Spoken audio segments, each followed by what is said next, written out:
I opened the email expecting another pointless newsletter from some online retailer I'd shopped at once 3 years ago. Instead, I found a $22,000 invoice in my name. The subject line read, "Payment due, vehicle purchase agreement. Merry Christmas to me." My name is Rachel Morgan, and this is how my family finally pushed me too far. The morning started like any other December day in Portland. Gray skies threatened rain while I nursed my second cup of coffee. Laptop open on my kitchen counter as I sorted through work emails before heading to the office. As a senior operations manager at a logistics software firm, I'd learned to start my days early, clearing the digital clutter before the real work began. That's when I saw it, nestled between a newsletter from my gym and a shipping notification for a book I'd ordered was an email from Lexington Luxury Motors.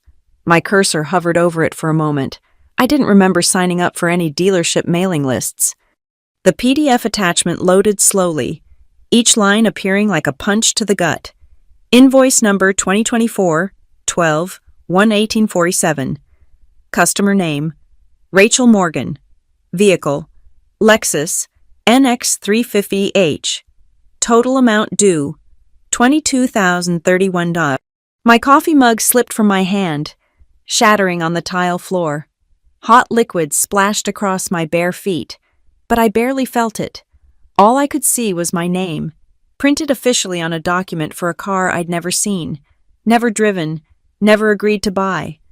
The invoice itemized everything: base price, premium paint, interior upgrade package, extended warranty, even a line item for gift ribbon upgrade, paid by Rachel Morgan, for $150. They'd thought of everything. These people who called themselves my parents. Everything except asking me first. I should have seen this coming. The warning signs had been there my whole life, written in birthday cards that never came, and Christmas dinners where my chair stayed empty. But even I, who'd learned to expect nothing from Greg and Lorna Morgan, hadn't imagined they'd stoop to fraud. The pattern started early. I was 8 when I first understood I was different from my younger sister Haley. She'd broken Mom's favorite vase while playing dress-up, and I'd been tasked with cleaning up the pieces while Mom comforted her tears. "Haley's delicate," Mom had explained, dabbing at a tiny scratch on my sister's palm. "She needs extra care. You're the strong one, Rachel. You can handle things." Strong. That word followed me through childhood like a curse disguised as a compliment. Strong meant I didn't need help with homework. Strong meant I could walk myself to school while Mom drove Haley. Strong meant my birthday could pass with a card slipped under my door, while Haley's involved rented ponies and custom cakes. By high school, I'd learned to translate their language. Rachel's so independent meant they'd forgotten to pick me up from debate practice again. She's always been mature for her age, meant I'd been doing my own laundry since I was 11 while Haley, at 16, still had Mom fold her clothes. She doesn't need us hovering, meant I'd filled out my own college applications, written my own recommendation letter requests, and driven myself to campus tours in our neighbor's borrowed car. The early December phone call should have been my first red flag. I'd been reviewing quarterly reports when Mom's number lit up my screen. She rarely called unless she needed something. "Rachel, honey," she'd started, her voice dripping with a sweetness she only used when she wanted money. "You know Haley's birthday is coming up." Of course I knew. January 15th, the family holiday, as Dad called it, the day that warranted a full family gathering, elaborate plans, and expectations that everyone contribute to making it special. My birthday. November 3rd. Usually warranted a text message. Sometimes. "She's been having such a hard time lately," Mom continued. The divorce hit her hard. Haley's divorce, from the husband she'd known for 6 months before marrying him in a wedding that cost more than my college tuition. The wedding where I'd been not a bridesmaid, but the coordinator, running around ensuring everything was perfect while Haley played princess. "We want to do something special for her, help her start fresh. Your father and I were thinking, a new car would really lift her spirits." I set down my pen, already knowing where this was going. "A car? Nothing too fancy," Mom rushed to add. "Just something reliable, safe, You know how I worry about her driving that old Honda. The old Honda, a 2019 model with less than 30,000 miles that Haley had gotten as a college graduation gift. The car I'd helped them pay for, contributing $3,000 I'd saved for a vacation I never took. What kind of car? I asked, though I wasn't sure why I bothered. Well, we were at the Lexus dealership yesterday. Lexus, of course. The NX model is perfect for her. Not too big, but safe. 4-wheel drive for winter.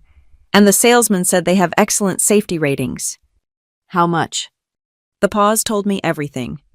With the features she needs, about $60,000. I nearly laughed.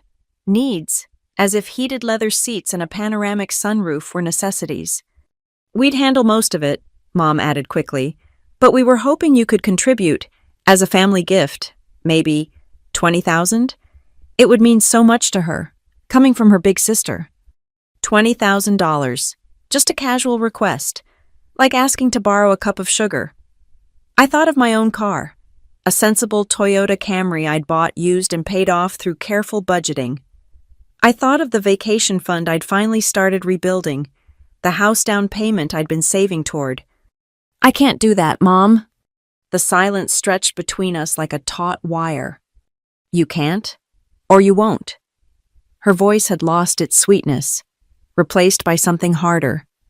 You make good money. Rachel, no husband, no kids, no real expenses. Would it kill you to help your sister? No real expenses, as if being single meant I lived in a cardboard box and ate air.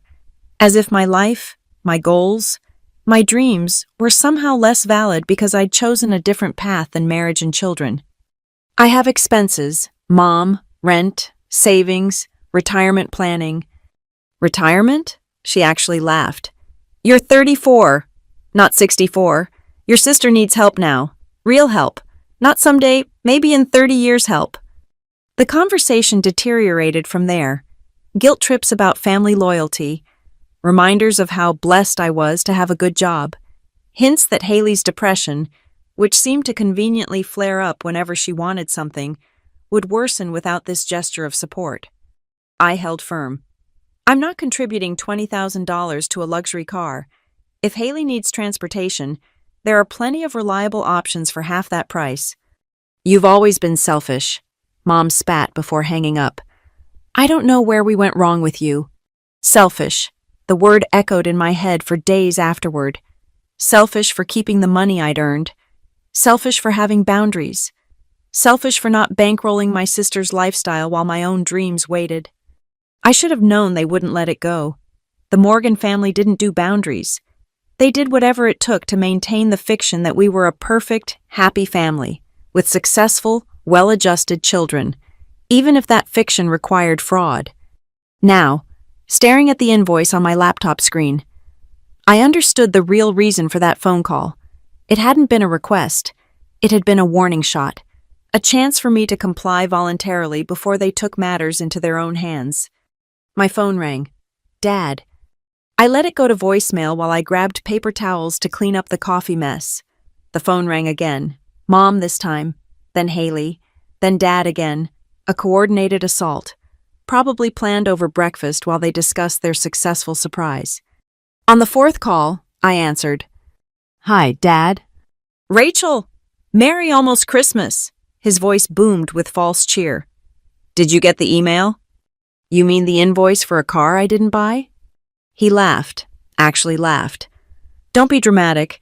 It's not like you actually have to pay it. We used your information for the financing. That's all. Better credit score, better rates. It's a win-win. You used my information. Just for the paperwork. You weren't using that credit anyway, were you? No house, no major purchases planned. Might as well put it to good use. My hand tightened on the phone until my knuckles went white. You committed fraud. Oh, come on. It's not fraud when it's family. We're all Morgans here. What's yours is ours, right? Wrong. So incredibly, impossibly wrong that I couldn't even form words for a moment. Besides, he continued, apparently taking my silence for agreement, you don't have a husband or kids. At least help the one who's building a future. Haley needs this fresh start. Building a future.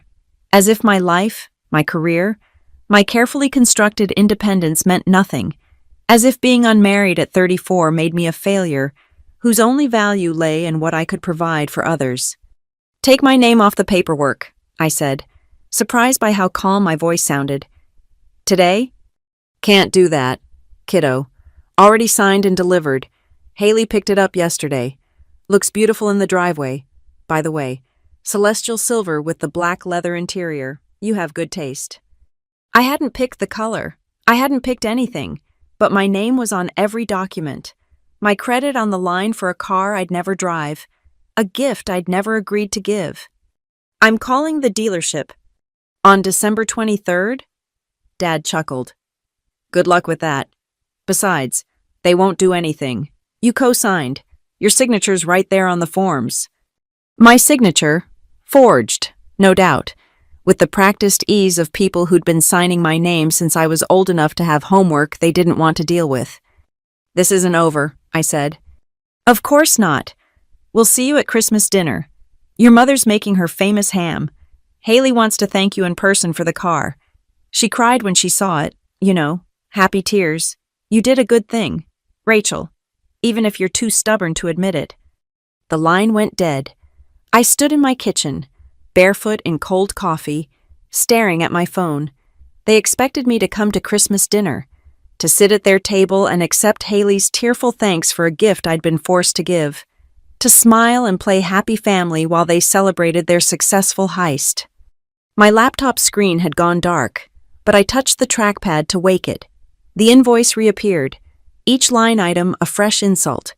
They'd selected every upgrade, every warranty extension, every dealer add-on available. Why not? They weren't paying for it.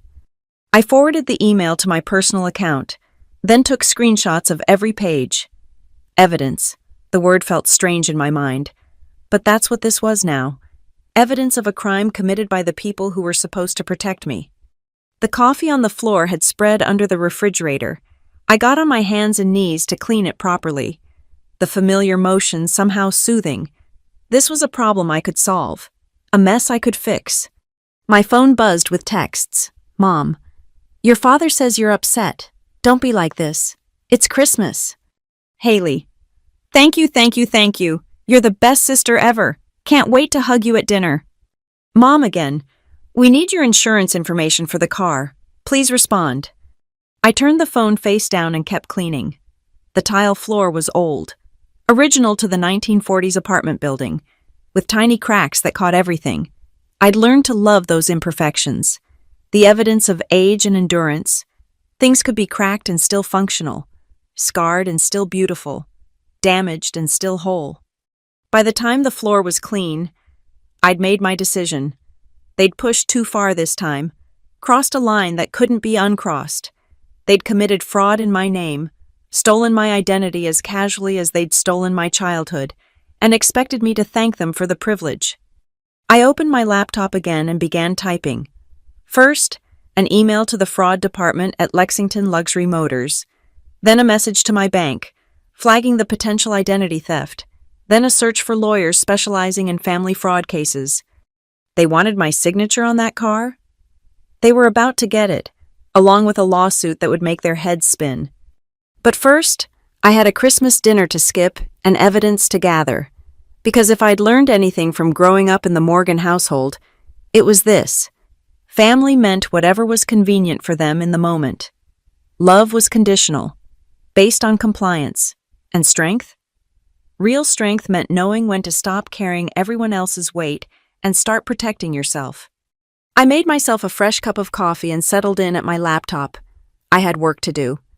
3 days later, on Christmas Eve, I sat alone in my apartment with Chinese takeout and a glass of wine.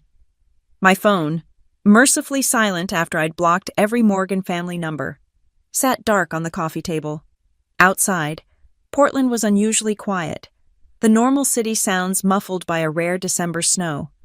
I'd spent the last 72 hours building my case. The fraudulent invoice was just the beginning. Once I'd started digging, I'd found a pattern of financial manipulation dating back years. The credit card opened in my name when I was 19, supposedly for emergencies that had been maxed out and left for me to pay. The Parent Plus loan for Haley's college that somehow had my name as a cosigner. Despite me being in college myself at the time, the utility bills from their house that had been in my name for 6 months after I'd moved out, building up late fees I'd never known about until I'd tried to get my own apartment.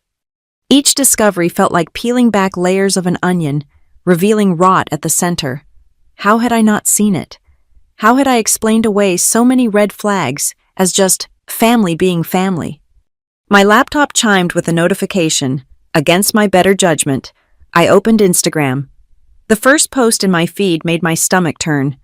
There they were, the Morgan family Christmas card photo come to life. Mom, Dad, and Haley in matching red and green plaid pajamas, posed in front of a Christmas tree that could have come straight from a magazine. Haley held a steaming mug of cocoa with an artful dollop of whipped cream. Mom's smile was camera perfect. Dad's arm wrapped around them both, the proud patriarch of his beautiful family. The caption read, "Blessed to spend Christmas Eve with the ones who matter most. Family is everything. Hashtag Morgan family. Christmas #blessed. Family first." The ones who matter most. The words stung more than they should have. After all these years, I should have been immune to their casual cruelty. But seeing it there in black and white, the deliberate exclusion packaged as holiday cheer, still had the power to wound. I scrolled through the comments, relatives I hadn't seen in years gushing about what a beautiful family they made. Mom's book club friends commenting on how lucky she was to have both her girls home for the holidays. Both her girls.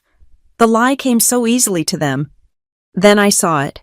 In the background of the photo, partially visible through the window, sat the silver Lexus, a giant red bow still perched on its hood. They were flaunting it, the car bought with my stolen identity, parked where everyone could see it, a trophy of their successful manipulation. "Look what we got away with," the photo seemed to say. "Look what we can do because she'll never fight back. She never does." I screenshotted the photo and added it to my growing folder of evidence. My lawyer, and yes, I'd already retained one, would find it interesting that they were publicly displaying the fruits of their fraud while playing happy family. The lawyer, Janet Castellano, had been recommended by a colleague who'd gone through a nasty divorce. "She's a shark," he told me. "But she's your shark." When I'd explained my situation, she'd listened without interrupting, occasionally making notes. When I finished, she'd leaned back in her chair and said, "Your parents are about to learn an expensive lesson about consequences." I'd hired her on the spot. My phone buzzed with an email notification. The fraud department at Lexington Luxury Motors, working even on Christmas Eve. They'd received my documentation and were opening an investigation. The car's registration would be frozen pending resolution. No one would be driving that Lexus anywhere until this was sorted out. Another email. This one from my forensic accountant. Yes, I'd hired one of those too. When you're going to war with family, you don't bring a knife to a gunfight. She'd already found irregularities in my tax returns going back 4 years. It seemed my parents had been claiming me as a dependent long after I'd moved out, collecting tax breaks they weren't entitled to. The IRS would be very interested in that information. I poured another glass of wine and opened my work laptop. Might as well get something productive done on Christmas Eve. But I found myself staring at the screen, unable to focus on spreadsheets and logistics planning. Instead, I thought about Christmas Eve's past, the year I was 12 and spent the evening wrapping Haley's presents while Mom fussed over her dress for church. The year I was 17 and drove myself to midnight mass because there wasn't room in Dad's new sports car. The year I was 25 and brought a boyfriend home, only to find they'd set one less place at the table than we needed, forcing us to squeeze in like afterthoughts. "You're so independent," Mom had said that night, not quite meeting my eyes. "We figured you'd make other plans." I'd shown up, though, year after year. I'd shown up, hoping this time would be different. This time they'd see me. This time I'd matter as much as Haley. Be more than just the strong one, the responsible one, the one who could handle being forgotten. My laptop chimed again. Another Instagram notification. Haley had posted a story. Against every instinct, I clicked on it. A video of the Lexus. Haley running her hand along its pristine hood. "Best Christmas ever," she squealed into the camera. "Thank you to the best family in the world for making my dreams come true. I'm so blessed." The camera panned to show Mom and Dad beaming in the background. Then Haley turned it on herself, tears streaming down her face. "I know I've had a tough year, but this just proves that everything happens for a reason. I'm exactly where I'm supposed to be." Where she was supposed to be, in a car purchased with fraud, celebrated with my money, wrapped in my stolen identity like a Christmas bow. I closed Instagram and opened my evidence folder instead. 63 files and growing, email chains where Mom discussed using my information just for the paperwork, screenshots of Dad joking on Facebook about his creative financing for family gifts, text messages Haley had sent to friends, bragging about her new car before I'd even received the invoice. They'd been so confident I'd roll over, so sure that lifetime habits would hold, that I'd absorb this betrayal like I'd absorbed all the others, pay the bill quietly, show up to dinner, accept Haley's thanks, play my role in their performance. They were wrong. My phone rang, the number unfamiliar. I almost didn't answer, but something made me swipe to accept. "Ms. Morgan, this is Derek Chen from Lexington Luxury Motors, Fraud Department. I apologize for calling on Christmas Eve, but I wanted to update you on your case." I sat up straighter. "What did you find?" "We've reviewed the documentation you provided. The signatures on the financing documents don't match your verified signature on file with your bank. Additionally, the email address used for the application was created specifically for this transaction and traces back to an IP address registered to Greg Morgan." "My father, of course." "We're treating this as a clear case of identity theft. The vehicle's registration has been suspended, and we'll be pursuing criminal charges. We'll also need the vehicle returned immediately." "It's at my parents' house," I said. "They're the ones who—" "I understand. We'll be sending a recovery team first thing on the 26th. In the meantime, if anyone attempts to drive the vehicle, it's been remotely disabled for safety and legal reasons." Remotely disabled. I imagined Haley trying to take her dream car for a Boxing Day spin, only to find it wouldn't start. The image shouldn't have brought me satisfaction, but it did. "Thank you for acting so quickly," I said. "Ms. Morgan, we take fraud very seriously. No one should have their identity stolen, especially by family. We'll make this right." After he hung up, I sat in the spreading darkness of my apartment, too drained to turn on more lights. The Christmas tree in the building's lobby cast faint-colored shadows through my window. Somewhere in the distance, carolers were singing Silent Night. All is calm, all is bright. Not in the Morgan household, not anymore. My phone buzzed with one final notification, an email from Mom, sent to an old address they didn't know I still monitored. "Just be understanding if we borrow your name. Just for the paperwork. It's not like it costs you anything. We're family." Sent December 10th, 2 weeks before the invoice appeared, 2 weeks before they committed fraud and sent me the bill. I added it to the evidence folder. Janet would want to see this proof of premeditation, evidence that they'd planned this betrayal while still trying to guilt me into compliance. Outside, the snow continued to fall, covering Portland in a clean white blanket that hid all the city's imperfections. Come morning, it would be pristine, untouched, a fresh start for Christmas Day. I raised my wine glass to the window, toasting the future, not the one my family had chosen for me, the eternal giver, the forgotten daughter, the strong one who could handle anything, but the one I was choosing for myself. Tomorrow, they'd wake up to a car that wouldn't start and questions they couldn't answer. But tonight, on Christmas Eve, I sat in my own space, surrounded by my own choices, finally understanding what it meant to be truly strong. It meant knowing when to stop carrying other people's weight and start protecting your own peace. It meant choosing yourself, even when everyone called you selfish for it. It meant letting go of the family you'd wished for and dealing with the one you had. I finished my wine and headed to bed. Tomorrow would bring its own challenges, but tonight, for the first time in my life, I was exactly where I wanted to be on Christmas Eve, alone, unburdened, and free. The next morning arrived with 15 missed calls and a voicemail box so full it had stopped accepting new messages. I deleted them all without listening. Whatever guilt trips, threats, or manipulations they contained, I didn't need to hear them. The time for their words to have power over me had passed. Instead, I made myself a proper Christmas breakfast. Eggs Benedict with homemade hollandaise, something I'd always wanted to try but never had time for during the usual holiday chaos. I ate slowly, savoring each bite, while fat snowflakes continued to fall outside my window. At 10 o'clock, my phone rang. Janet Castellano, working on Christmas morning.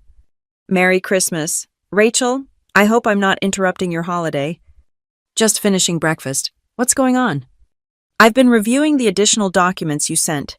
The pattern of financial abuse is extensive. We're not just looking at this current incident. We have grounds for a comprehensive lawsuit covering years of fraud and identity theft." I set down my coffee cup. "How comprehensive?" "Based on the tax fraud alone, we're looking at potential damages exceeding $40,000. That's before we factor in the emotional distress, credit damage, and this current vehicle situation. $40,000, plus the car, plus whatever else we uncovered. What's our next step?" "I'm filing the paperwork first thing tomorrow. I've also been in contact with the prosecutor's office. Given the evidence, they're very interested in pursuing criminal charges." Criminal charges. The words hung in the air like icicles, beautiful and sharp. "I want you to understand," Janet continued. "Once we start this process, it will be difficult to stop. Your family will likely respond aggressively. Are you prepared for that?" Was I prepared to go to war with my own family? To air our dysfunction in court documents and legal proceedings? To be the daughter who sent her parents to jail?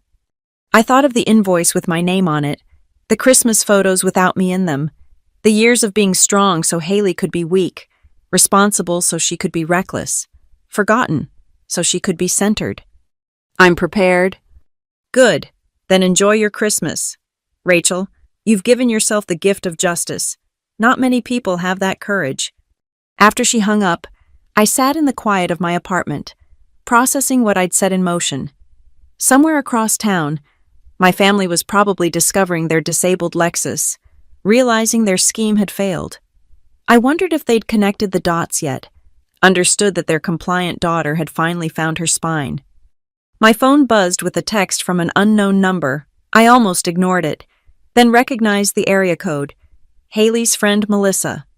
"Your sister is freaking out. The car won't start and your parents are screaming at each other. What did you do?" What did I do? I protected myself. I stood up for my worth. I refused to be their financial plan and emotional dumping ground any longer.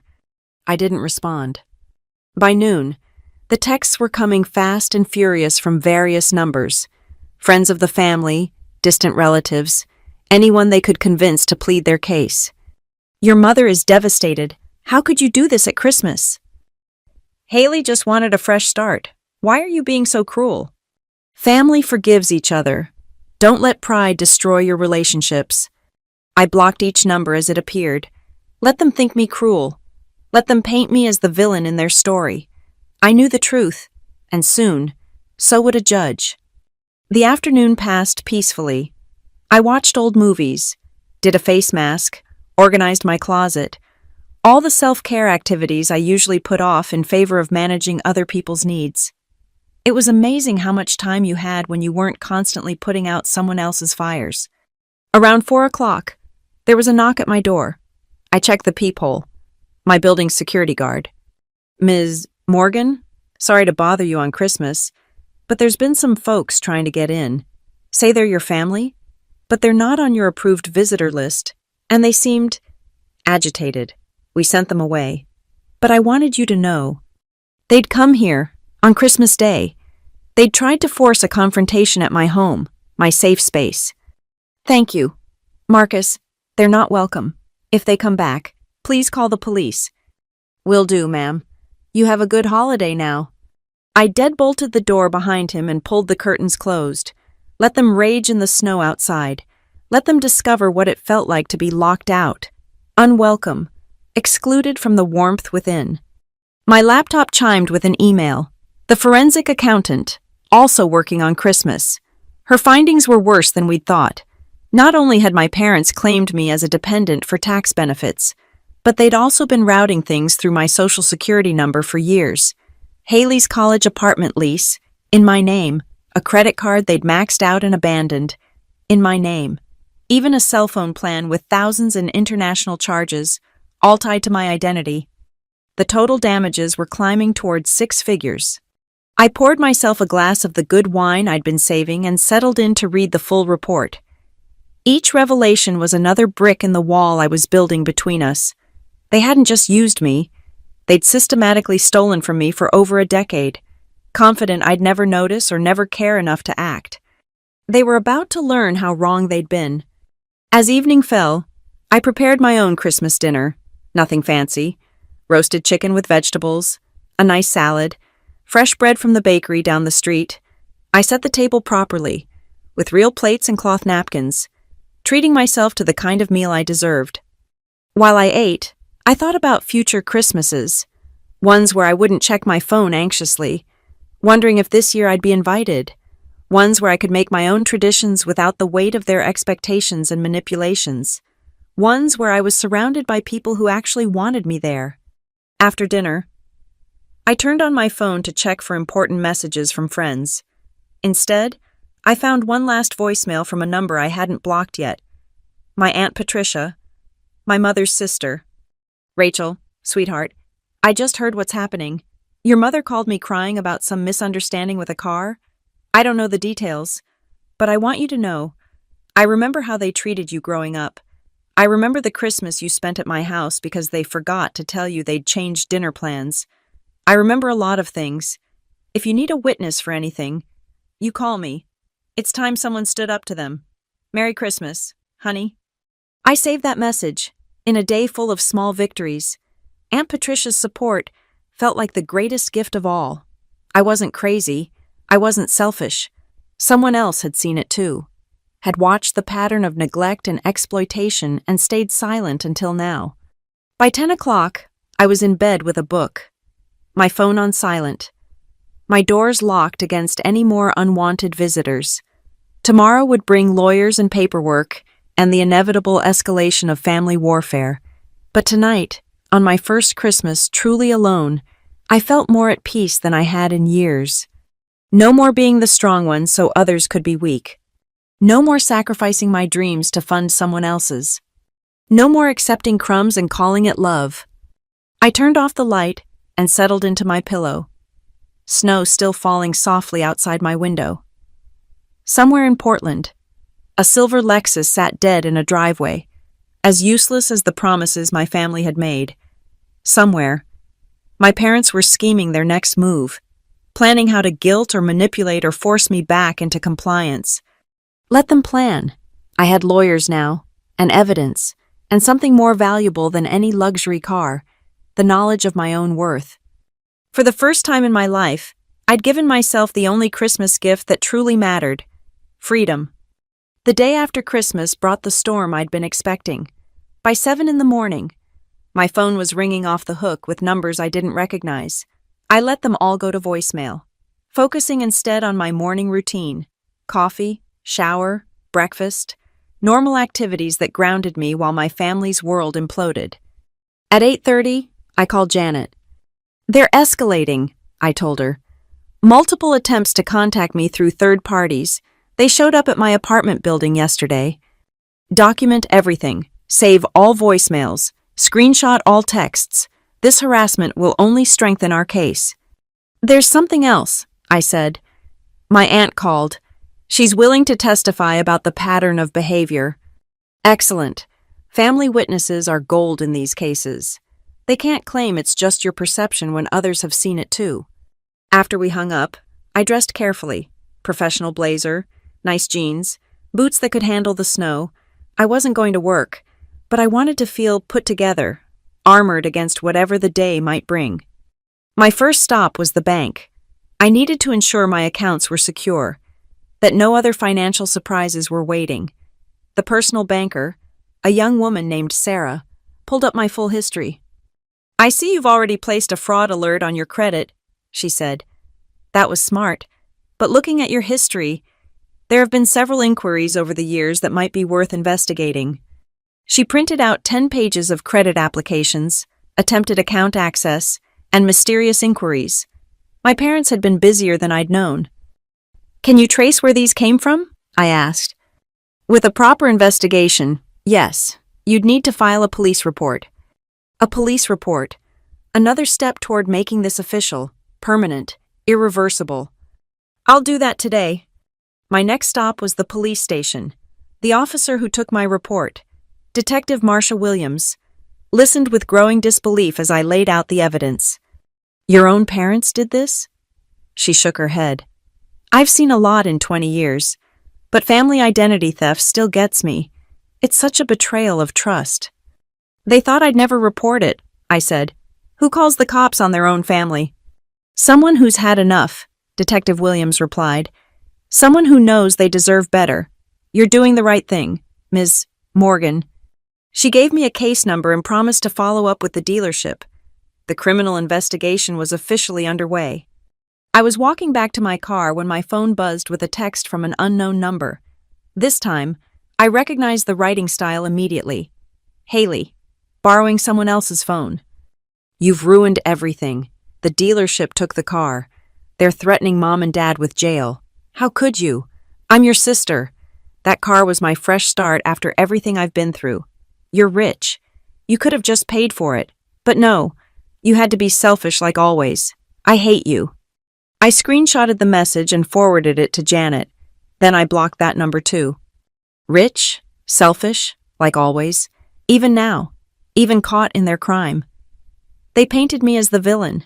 I was rich because I lived within my means. Selfish because I wouldn't subsidize their greed. The villain because I'd finally said no. My phone rang again. This time it was Janet. "Rachel, I just got off the phone with the prosecutor. Based on the evidence and the police report, they're moving forward with felony fraud charges.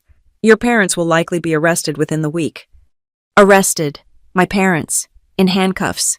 The image should have brought guilt, sadness, some flicker of daughterly concern. Instead, I felt only relief. What happens next? They'll be arraigned, probably released on bail. Then we proceed with both the criminal case and our civil suit. Rachel, I need you to understand. This is going to get ugly. They'll hire lawyers. They'll try to paint you as vindictive, mentally unstable, anything to deflect from their crimes. "Let them try," I said. "I have the truth on my side." "Yes," Janet agreed. "You do." I drove home through quiet post-Christmas streets, past families walking off their holiday meals, and children playing with new toys in snowy yards. Normal families doing normal things. Had we ever been normal? Had there ever been a time when love wasn't transactional? When I was more than a resource to be exploited? If there had been, I couldn't remember it. Back in my apartment, I made myself lunch and settled in to work on my documentation. Janet had given me a template for a victim impact statement, something that would be used in both cases. The cursor blinked at me from a blank page. How did you summarize a lifetime of being unseen? How did you explain the 1,000 small cuts that preceded this final wound? I started writing. I was 8 years old the first time I understood I was different from my sister. Not older. Different. Lesser. A supporting character in her story. A resource for her needs. A problem solver who didn't need solving herself. The words flowed once I started. Years of suppressed frustration, minimized hurt, rationalized neglect. It all poured onto the page. By the time I finished, I had 12 pages of examples, patterns, and pain. I was proofreading when my intercom buzzed. The security desk. "Ms. Morgan, there's a process server here for you." A process server. They were suing me. Of course they were. I accepted the papers with steady hands, thanked the server, and closed the door before opening them. Sure enough, Greg and Lorna Morgan versus Rachel Morgan. They were suing me for defamation. emotional distress, and malicious interference with family harmony. I actually laughed. Family harmony, as if such a thing had ever existed in our household. I photographed every page and sent them to Janet, then poured myself a glass of wine. It was only 3 in the afternoon, but being sued by your parents seemed to warrant day drinking. Janet called within minutes. "This is desperation," she said. "They're trying to scare you into dropping the charges. Their lawyer has to know this won't hold up in court." "What do we do?" "We countersue. Add their frivolous lawsuit to our damages. Rachel, they just made our case stronger. This shows consciousness of guilt, an attempt to silence a whistleblower. No innocent parent sues their child for reporting identity theft." While we strategized, my phone lit up with another unknown number. This time, I answered. "Rachel?" The voice was familiar but unexpected.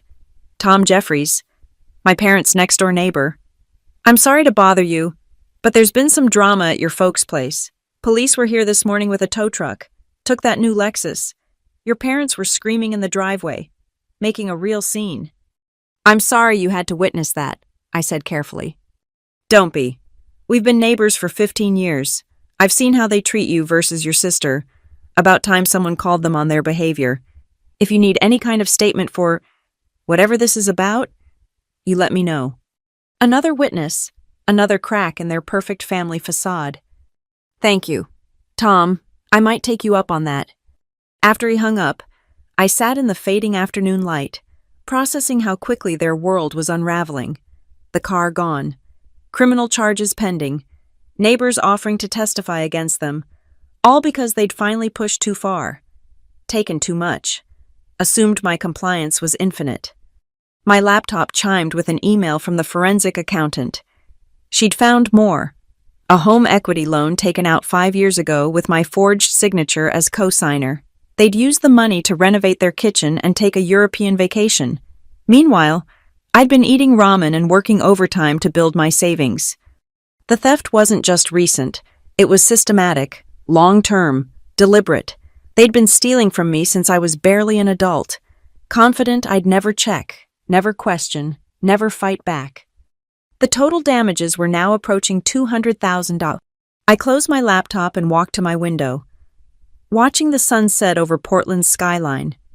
Somewhere out there, my parents were probably huddled with their lawyer, spinning stories about their ungrateful daughter, their loving intentions, their innocent mistake.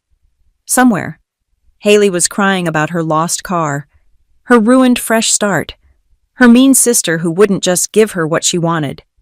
Let them spin, let them cry, let them discover what life felt like without me as their safety net. My phone buzzed with one last message of the day, this one from a number I recognized, my college roommate, Sarah, who I'd lost touch with years ago. "Hey, stranger, saw some drama on Facebook about your family. No idea what's going on, but remember sophomore year when your parents forgot to pay your tuition and you almost got kicked out? And junior year when they gave your car to Haley while you were at school? Just wanted to say, whatever you're doing, good for you. It's about time. Team Rachel all the way." I saved that message too, evidence that the pattern went back even further than I'd documented, proof that others had seen what I'd been too deep in the fog to recognize. That night, I ordered Thai food from my favorite restaurant and ate it straight from the containers while watching mindless TV. No formal place settings, no careful presentation, no worrying about anyone's preferences but my own. During a commercial break, I pulled up the family Instagram page. The cheerful Christmas posts had been replaced with something different, a black square with white text. "Please respect our privacy during this difficult time. The truth will come out." The truth will come out. On that, at least, we could agree. I turned off the TV and headed to bed early. Tomorrow would bring more drama, more escalation, more attempts to force me back into line. But tonight, I slept peacefully, knowing I'd finally done the one thing they'd never expected. I'd chosen myself. And for a family that had built their dysfunction on my compliance, that was the most unforgivable crime of all. 3 months later, I stood outside the courthouse in downtown Portland. March rain misting my face. Janet stood beside me. reviewing notes one last time. "Remember," she said, "stay calm. Stick to the facts. Their lawyer will try to rattle you, make you seem vindictive or unstable. Don't let him. You're here because they committed crimes, not because you're a bad daughter." I nodded, smoothing my blazer. I'd bought a new suit for today, charcoal gray, perfectly fitted, the kind of power outfit that said I was not to be trifled with. If they wanted to paint me as the successful daughter who'd abandoned her struggling family, I'd look the part. The courthouse steps were slick with rain. I navigated them carefully, Janet's hand steady on my elbow. Inside, the building smelled like old wood and justice, if justice had a scent. My parents were already there, seated at the defendant's table with their lawyer, a man who looked like he'd rather be anywhere else. They'd dressed for sympathy, Mom in a modest floral dress that aged her 10 years, Dad in an ill-fitting suit that suggested financial hardship. Haley sat in the gallery behind them, wearing what looked like funeral attire, the grieving family, devastated by their cruel daughter's betrayal. I took my seat at the plaintiff's table without looking at them. Janet had warned me they'd try to make eye contact, try to guilt me with familiar looks and gestures, but I kept my eyes forward, focused on the judge's bench. Judge Catherine Reeves entered promptly at 9. She was in her 60s, with silver hair and the kind of stern expression that suggested she'd seen every type of family dysfunction imaginable. "Good morning," she began, reviewing the case file. "We're here for Morgan v. Morgan, case number 2024 CV 1847. This is a civil matter regarding identity theft, fraud, and financial exploitation." Their lawyer, Mr. Brennan, stood. "Your Honor, we'd like to request a continuance. My clients are currently facing criminal charges related to these allegations, and—" "Request denied," Judge Reeves cut him off. "The criminal and civil matters are separate. We proceed." I allowed myself a small smile. Their delay tactics had already failed. Janet stood to present our case. She was methodical, devastating. Evidence appeared on the courtroom screens: the forged invoice, the fraudulent credit applications, years of tax documents claiming me as a dependent. She walked through each violation with clinical precision. "Your Honor, this isn't a case of simple misunderstanding or family miscommunication. This is systematic, long-term financial exploitation of an adult child who was viewed not as a person but as a resource. The defendants didn't just steal money. They stole my client's identity, her credit, her financial security, and her trust." I watched my parents as Janet spoke. Dad's face was red, his jaw clenched. Mom dabbed at her eyes with a tissue, though I couldn't see any actual tears. Haley glared at me from the gallery, her hatred palpable. Then it was Mr. Brennan's turn. He painted a picture I barely recognized, a loving family torn apart by a daughter's greed and ingratitude. According to him, my parents had simply been trying to help Haley through a difficult time. The documentation errors were innocent mistakes. I was the real villain, using the legal system to punish my family for loving my sister. "Rachel Morgan," he intoned dramatically, "makes over $100,000 a year. She has no children, no spouse, no real responsibilities, yet she begrudges her struggling sister a chance at happiness. She could have easily afforded to help, but instead chose revenge." I felt my hands clench under the table. Janet touched my arm lightly. "Stay calm." Judge Reeves listened impassively, occasionally making notes. When Brennan finished his opening statement, she turned to him. "Counselor, are you arguing that having a good job and being single obligates someone to finance their family members' luxury vehicle purchases?" Brennan faltered. "No, Your Honor, but family—" "Family doesn't excuse fraud," the judge interrupted. "Continue with your defense, but keep it to legal arguments, not emotional manipulation." The first witness was the forensic accountant. She presented her findings with devastating clarity. Charts showed money flowing from my accounts, credit opened in my name, tax fraud spanning years. The total damages had reached $186,000, not including interest and penalties. "In my professional opinion," she concluded, This represents one of the most comprehensive cases of familial financial abuse I've encountered. Their lawyer tried to cross-examine, suggesting the accountant had made errors, that some of the transactions were legitimate. She shut him down with spreadsheets and documentation. Every fraud was accounted for, every theft cataloged. Next came the Lexus dealership's fraud investigator. He testified about the forged signatures, the fake email account, the deliberate deception in the loan application. The defendants knew exactly what they were doing, he stated. This wasn't confusion or miscommunication. This was identity theft, plain and simple. Then it was my turn. Janet had prepared me well, but my heart still raced as I took the stand. I stated my name for the record, swore to tell the truth, and met my family's eyes for the first time. Dad looked away. Mom's tissue dabbing intensified. Haley mouthed something that looked like bitch. Janet's questions were gentle, designed to let me tell my story. I talked about growing up as the responsible one, the pattern of expectation and neglect. I explained discovering the invoice, the investigation that followed, the years of theft I'd uncovered. How has this affected you? Janet asked. I thought carefully. Beyond the financial damage, it's destroyed my ability to trust. These are the people who were supposed to protect me, guide me, love me unconditionally. Instead, they saw me as a resource to be exploited. They stole my money, my identity, my credit. But worst of all, they stole my belief that I mattered to them as more than a bank account. No further questions, Janet said. Mr. Brennan's cross-examination was brutal. He questioned my success, implying I'd gotten lucky rather than worked hard. He brought up every family gathering I'd missed, every birthday I'd celebrated alone, painting me as cold and disconnected. Isn't it true you refused to help your sister when she was going through a divorce? I offered emotional support, I replied. I didn't offer to buy her a luxury car. You make 6 figures? She was struggling. What kind of sister refuses to help? The kind who's been helping her whole life without recognition or reciprocation. The kind who's tired of being treated as an ATM rather than a person. He pressed harder, trying to make me emotional, trying to crack my composure, but I held firm, answering each question calmly, sticking to facts rather than feelings. You could have just paid the invoice, he said finally. Instead, you chose to destroy your family. Why? I looked directly at my parents as I answered. Because they'd already destroyed it. I just stopped pretending otherwise. The other witnesses followed.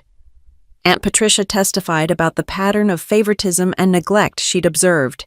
Tom Jeffries, the neighbor, described years of watching me arrive alone to family gatherings while Haley was chauffeured like royalty.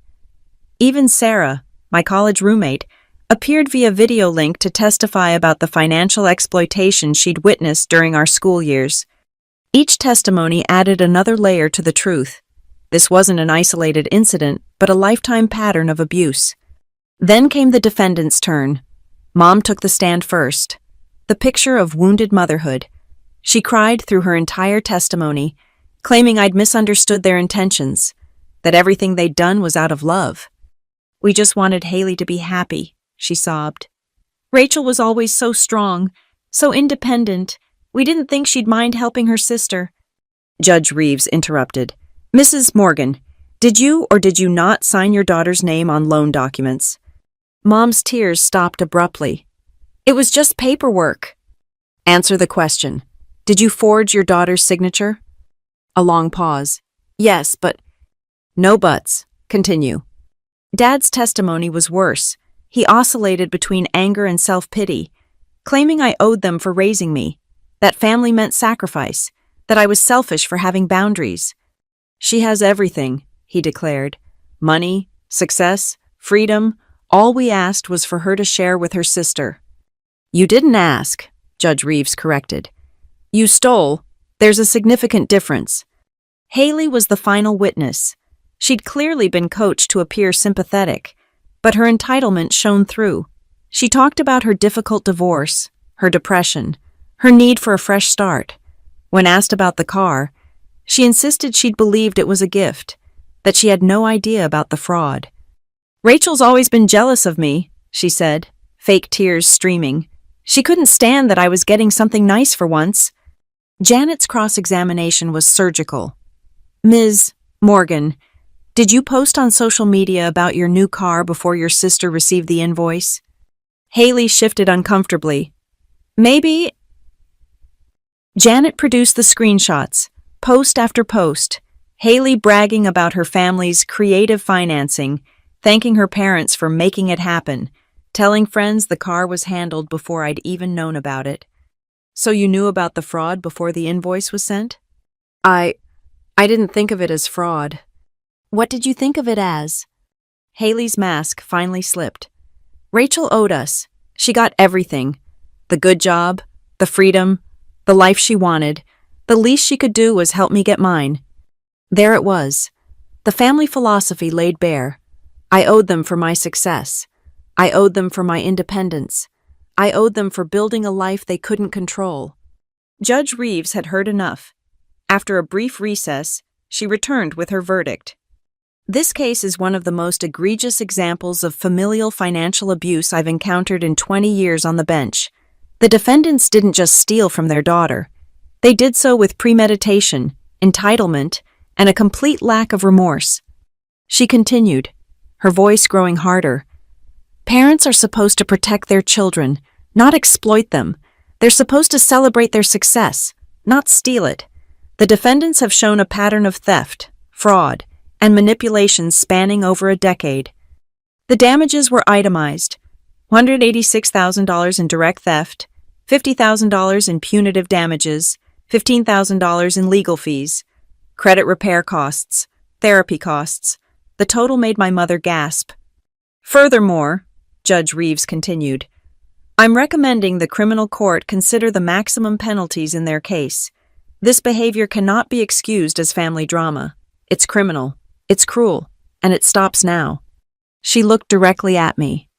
Ms. Morgan, you've shown remarkable courage in holding your family accountable. Many victims of familial abuse never get justice because they're too afraid or too conditioned to fight back. You've broken that cycle. This court finds entirely in your favor. The gavel came down with finality. Mom wailed. Dad slumped in his chair. Haley stormed out of the courtroom, her funeral dress flapping behind her. I sat quietly, absorbing the moment. Janet squeezed my shoulder, murmuring congratulations, but I felt no joy, no vindication, just a profound sense of completion. The chapter was closed. The cycle was broken. The debt, all of it, was finally paid. As we gathered our papers to leave, Mom approached. The bailiff moved to intercept, but I waved him off. I hope you're happy, she hissed, tissue clutched in her fist. You've destroyed us. We'll lose the house. Haley's lost everything. Your father's health is failing from the stress. All because you couldn't just help your family. I looked at her, really looked at her, for the last time. The woman who'd given birth to me but never truly seen me, who'd labeled me strong so she didn't have to nurture me, who'd stolen from me while demanding gratitude. I am helping my family, I said quietly. My chosen family, the people who love me without a price tag attached. Goodbye, Mom. I walked out of the courthouse into the March rain. Janet beside me with an umbrella. The city looked different somehow. Cleaner, brighter, full of possibility. What now? Janet asked as we reached her car. Now I live, I said. Without apologies, without guilt, without carrying anyone else's weight. I'm going to take a vacation with money that's actually mine. Maybe buy a house. Definitely get a dog. All the things I put off while funding their lives. Sounds like a good plan, she smiled. You know they'll appeal, right? Let them. They'll lose again, and again, until they finally understand that I'm not their resource anymore. I'm just Rachel, and that's enough. We drove away from the courthouse, leaving my past behind in the rain. The road ahead was mine alone to travel, paid for with my own success, paved with my own choices. For the first time in 34 years, I was truly free. And freedom, I decided, looked exactly like justice. 6 months after the trial, I stood in the doorway of my new house, coffee in hand, watching the morning sun paint the Portland skyline gold. The Victorian fixer-upper had been a steal, a deceased estate that needed work but had good bones. Like me, I thought, damaged but sturdy, scarred but standing. The restoration had been therapeutic. Every wall I painted, every floor I refinished, felt like reclaiming another piece of myself. I'd done most of the work with my own hands. YouTube tutorials and determination replacing the family who might have helped in another life. My phone buzzed with a text from Sarah, my college roommate who'd testified at the trial. We'd reconnected afterward, the shared experience of witnessing my family's dysfunction somehow bridging the years of silence. Brunch tomorrow? The usual place? Absolutely. Bring your laptop. I want to show you the kitchen plans. The usual place. I had one of those now. A corner cafe where the barista knew my name and my order, where I met the small but solid circle of friends I'd built. Janet had introduced me to some.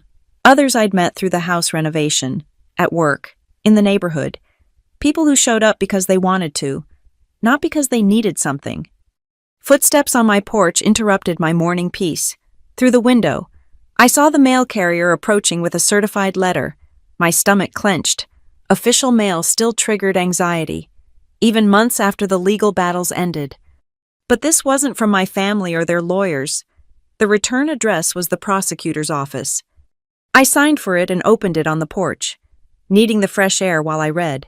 The letter was brief but momentous. Greg and Lorna Morgan had pled guilty to multiple counts of fraud and identity theft. In exchange for avoiding trial, they'd received 18 months in federal prison, 5 years probation, and were ordered to pay restitution. Prison. My parents were going to prison. I sat down heavily on my porch swing, the one I'd installed myself, painted a cheerful turquoise that would have horrified my mother's beige sensibilities. 18 months, not a lifetime, but enough to matter, enough to make it real. They'd have to report next month. I wondered if Haley would visit them, if she'd drive whatever beater car she'd managed to buy after the Lexus was repossessed, or if she'd abandon them the way they'd taught her to abandon anyone who couldn't provide what she wanted. I went inside and filed the letter with all the other documentation. Someday I might throw it all away, but not yet. For now, it served as proof that it had really happened, that I hadn't imagined the years of exploitation, that standing up for myself had been worth the pain. My laptop chimed with an email. Work, probably. I'd taken on more responsibility lately, channeling my newfound confidence into professional growth, but the sender surprised me. Aunt Patricia. Rachel, honey, I wanted you to know I'm having Thanksgiving at my place this year. You probably heard your parents' house is in foreclosure. Anyway, I'd love to have you if you're free. Just you. I've made it clear the others aren't welcome after what they did. Let me know. Love, Patty. I stared at the invitation. A family Thanksgiving, with the one family member who'd stood by me, who'd seen the truth and chosen justice over blood loyalty. Part of me wanted to accept, to try building something new with the aunt who'd supported me. But a bigger part needed to maintain the boundaries I'd fought so hard to build. Even well-meaning family came with complications, expectations, the risk of being pulled back into old patterns. I typed my reply carefully. Thank you for the invitation and for everything you've done. I'm not ready for family gatherings yet, even small ones, but maybe we could have coffee sometime, just us? Her response came quickly. Of course, sweetheart. You set the pace. I'm proud of you. Proud. Such a simple word, but from family. So rare and precious. The contractor arrived at 9 to work on the bathroom renovation. Miguel and his crew had become familiar faces over the months. Their easy banter and honest work, a reminder that not all relationships were transactional. Morning, Rachel, that tile came in yesterday. You're going to love it. I followed him inside to look at the samples. The bathroom had been a disaster. 1960s pink everything and pipes that groaned like ghosts. Soon it would be clean and modern, with a clawfoot tub perfect for soaking away the residual stress of family trauma. While Miguel worked, I settled into my home office, another luxury I'd never have afforded while subsidizing my family's wants. The freelance consulting work I'd picked up was going well. giving me flexibility and additional income. Money that was mine, earned by my effort, spent on my choices. My phone rang, unknown number, but local. I almost didn't answer. Then remembered I was expecting a call from the furniture store about my dining room delivery. Hello? Silence. Then, a shaky breath. Rachel? Haley. I nearly hung up, should have hung up, but something in her voice stopped me. She sounded different, smaller, lost. What do you want, Haley? I heard about Mom and Dad, the prison thing. And? Another shaky breath. I'm living in their house, until the bank takes it, working at Target. Did you know they made me assistant manager? It's not much, but it's mine. I earned it. I said nothing, waiting. I know you hate me, she continued. I know I was horrible, am horrible, but I wanted to tell you, I get it now, what it's like to work for something, to pay your own bills, to not have anyone to catch you when you fall. Is this where I'm supposed to feel sorry for you? No. Her voice was firm. No. This is where I'm supposed to say I'm sorry. Not for them, not to get anything from you. Just, I'm sorry. For all of it. For taking and never seeing you as anything but what you could give me. I'm sorry. The words hung between us. Years too late, but somehow still meaningful. Okay, I said finally. Thank you for saying that. I won't call again. I know I burned that bridge. Burned all the bridges. But I wanted you to know. She hung up before I could respond. I stared at my phone, processing the unexpected conversation. Haley, working retail. Haley, paying her own bills. Haley, apologizing without asking for anything in return. Maybe people could change. Maybe losing everything taught lessons that having everything never could.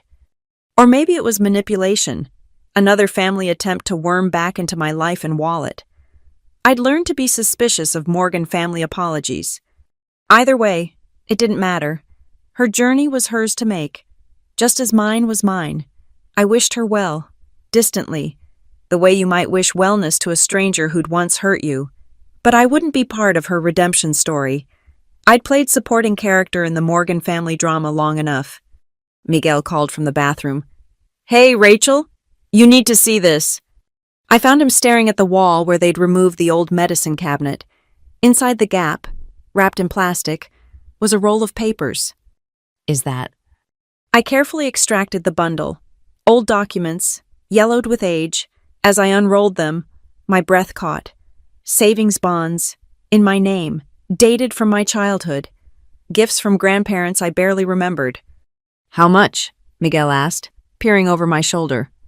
I did the math, factoring in decades of interest. Nearly $30,000.